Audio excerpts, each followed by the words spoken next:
नमस्कार, मी शामराव मोकाशी, अध्यक्ष आहे राजाराम बापू पाटील रिक्षा संघटना।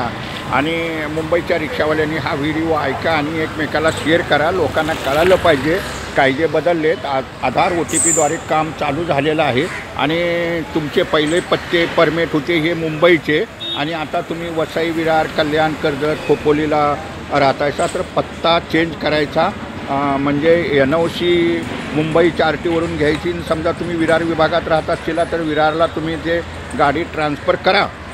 पहिल्यांदा तुमचा आधार कार्डाचा पत्ता तिकडचा करा, लायसनचा पत्ता तिकडचा करा आणि मुंबईचे RTO अधिकारी तुम्हाला तात्काळ NOC देतात। प्रत्येकानं NOC काढा आणि आपण राहतात त्या ठिकाणी तुमची गाडी रजिस्ट्रेशन करा, हे मात्र कुणी विसरू नका। आधार OTPद्वारे काम चालू झालेलं आहे। तुम्ही म्हणतायचा माझा गुरु सगळं करतो या। आता आधार OTPनं काम होतं, नाहीतर तुमच्या गाड्या ह्या ब्लॉक होतात, हे मात्र तुम्ही विसरू नका।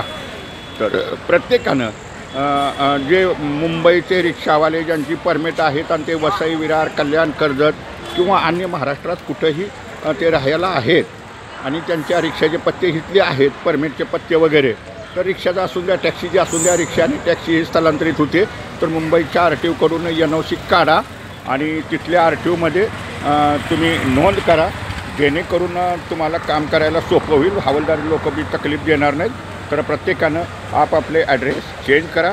धन्यवाद। मूठवाले मोकाशी यूट्यूब पहा, लाईक करा, शेअर करा, सबस्क्राईब करा। धन्यवाद।